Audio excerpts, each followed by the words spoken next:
அனைவருக்கும் வணக்கம். எங்கும் நிறைந்திருக்கும் குருவினர்களோடும் திருவினர்களோடும் அட்சலக்கண பദ്ധதியோட ஸ்ரீ குரு சிவகாசி காளிமுத்து.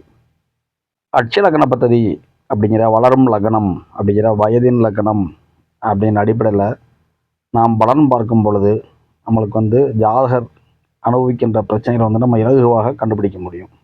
அதுபோல தான் இது ஒரு ஜாதகம். இதில் பார்த்திங்கன்னா ஜாதகர் அப்படிங்கிறதுக்கு பார்த்திங்கன்னா சின்ன சின்ன உடல் உபாதைகள் இருக்குது அப்படின்னா அவங்க எடுத்துனுமே சொல்லிட்டாங்க. எனக்கு ஒரு உடல் உபாதைகள் இருக்குது, அது என்ன கொஞ்சம் சொல்ல முடியுமா சார் அப்படின்னு கேட்டாங்க. சரிங்களா? அப்படி இருக்கிறப்ப பிறப்பு கால லக்னம் அப்படிங்கிறது பார்த்திங்கன்னா நம்மளுடைய மிதுனம் கால புருஷனுக்கு 3வது லக்னம். சரிங்களா? இன்றைய வயதின் லக்னம் அவருக்கு 55 வயசாகுது. அட்சய லக்னம் ஏஎல்பி அப்படிங்கிற தனுசில் இருக்குது. மூலம் நட்சத்திரம் 4ஆம் பாதம் போகுது. இப்படி இருக்கிறப்ப கேது பகவான் எங்கே இருக்கிறாங்கன்னா இந்த அட்சய லக்னத்திற்கு 9ஆம் இடம் அப்படிங்கிற பாக்கியஸ்தானத்தில் இருக்கிறாங்க.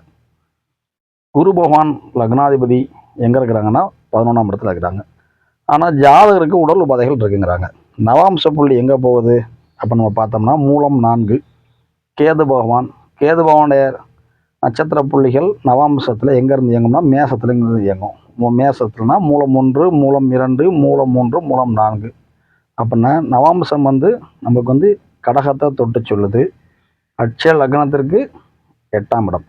சரிங்களா? அப்படின்னா ஜாதகர் நோய் நொடிகளுக்கு ஆட்படக்கூடிய தன்மைகள் உண்டு அப்படிங்கிறத எது சொல்லுது? மூல நட்சத்திரம் 4ஆம் தான் சுட்டி காமிக்குது. அப்படி இருக்கிறப்ப ஜாதகருக்கு என்ன பிரச்சனைகள் ஆட்படுறாரு அப்படின்னம்னா அவருக்கு ஒரு நோய் இருக்குன்ட்டாரு. அப்போ நோய் ஸ்தானம் அப்படின்னா 6ஆம் அதிபதி 8ஆம் அதிபதி இவங்களை பார்த்தா நமக்கு தெரிஞ்சிடும். அப்படி இருக்கப்ப இந்த 6ஆம் இடத்திற்குரியவர் யாருன்னா சுக்கிரன்.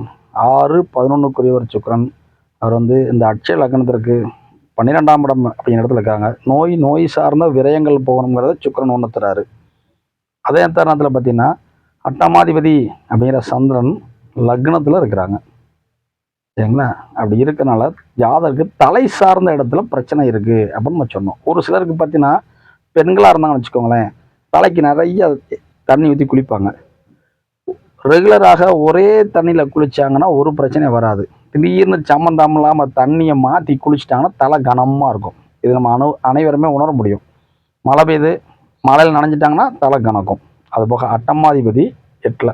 அப்புறம் நம்ம என்ன சொன்னோம்னா தலை சார்ந்த இடத்துல ஒரு பிரச்சனை இருக்குது அப்படின்னோம். ஆமாம் சார், தலை சார்ந்த இடத்துல ஒரு பிரச்சனை இருக்குது, அது போக கொஞ்சம் உடல் உபாதைகள் இருக்குது அப்படின்னாங்க.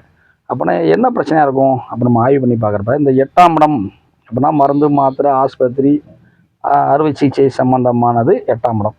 இந்த 8ஆம் இடத்திற்கு 6ஆம் இடத்துல சந்திரன் இருக்காங்க, புதன் இருக்காங்க. இந்த 8ஆம் இடத்திற்கு 8ஆம் இடத்துல செவ்வாய் ராகு இருக்காங்க. இந்த 8ஆம் இடத்திற்கு 10ஆம் இடத்துல சனி பகவான் இருக்காரு. கோச்சார சனி பகவான் அப்படிங்கிறவங்க நம்ம அனைவருக்குமே தெரியும், கும்பத்தில் இப்போ போய்கிட்டு இருக்காங்க. சரிங்களா? சனிங்க தானே போகிறாரு. அப்படின்னா இந்த 8ஆம் இடத்துல அட்சய லக்னத்திற்கு 3ஆம் இடத்துல கோச்சார சனி பகவான் செஞ்சுட்டு இருக்காரு. அப்படி இருக்கனால ஜாதகருக்கு மருந்து மாத்திரை ஆஸ்பத்திரி சார்ந்த விஷயங்கள் 8ங்கிற கழிவு மண்டலங்கள் சார்ந்த ஒரு சில தொந்தரவுகள் கொடுக்கலாம். அப்படிங்கிறதும் அது ஜாதகருக்கு அந்த நோய் சார்ந்த அழுத்தங்களாக 8க்கு 10ஆம் இடத்துல சனி அப்படி இருக்கிறனால ஏஎல்பிக்கு 5ல் அப்படிங்கிற மாதிரி இருக்குது. அப்படின்னா உங்களுக்கு உடல்நல கோளாறு இருக்கும்.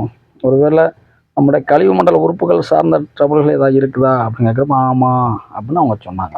எப்படி அப்போ நாங்கள் என்ன நடக்குதுன்னா இந்த ஜாதகருக்கு பார்த்தீங்கன்னா டயாலிசிஸ் அப்படிங்கிறது பண்ணுறாங்க. ரத்தத்தை சுத்திகரிக்கிறாங்க. சரிங்களா? அப்படி சுத்திகரிக்கிறப்ப அவங்களோட உடல் உறுப்புலேருந்து எங்கேருந்து அந்த ரத்தத்தை எடுக்கிறாங்கன்னா தலையிலேருந்து எடுக்கிறாங்க. தலையில் இருக்கிற புதன் அப்புறம் நரம்பு, தலையில் இருக்கிற நரம்பு மண்டலத்தில் இருந்து ரத்தத்தை எடுத்து அதை சுத்திகரித்து திரும்பியும் தலை வழியாகவே உள் செலுத்துகிறாங்க. இது பெரிய லெவலில் இல்லை, ரொம்ப மோசமாக இருந்ததுன்னா உடலில் வேறு இடத்துலேருந்து எடுப்போம். இது தலையிலேருந்து எடுக்கணும், பிரச்சனை இல்லை, இதை கொஞ்சம் கண்ணி பண்ணுங்கள், கொஞ்சம் சரியாயிடும் அப்படின்னு டாக்டர் சொல்லிடுறாங்க.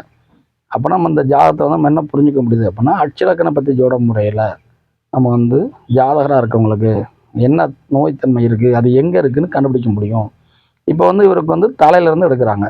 சரிங்களா? ஒரு சிலருக்கு என்ன ஆகும் அப்படின்னா இப்போ ஒரு நார்மலான இன்னொரு ஆளுன்னு வச்சுக்கோங்க, அவங்களுக்கு எப்படி போயிடும் அப்படின்னா ஒரு கடன் சார்ந்த விரயங்கள், நோய் சார்ந்த விரயங்கள் அப்படி போகும். ஒரு சில பார்த்தீங்கன்னா கோர்ட்டு கேஸ் வம்பு வழக்குகள் அது சார்ந்த பிரச்சனை ஜாதகரை தலையை நோக்கி வரும் அப்படிங்கிறோம்.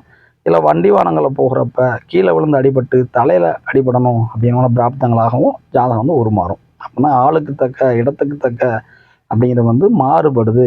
இவை அனைத்தையும் நமக்கு நடத்துகின்றவர் யார் அப்படின்னா இந்த பிரபஞ்ச சக்தியாக இருக்கின்ற இறைவன் அப்படிங்கிறத உணர முடியும். அப்படின்னா ஏஎல்பி மெத்தடில் என்ன சொல்ல வர்றோம் அப்படின்னோம்னா, பிரச்சனை இல்லாத மனிதர்களும் கிடையாது, நோய் இல்லாத மனிதர்களும் கிடையாது அப்படிங்கிறத உணர முடியும்.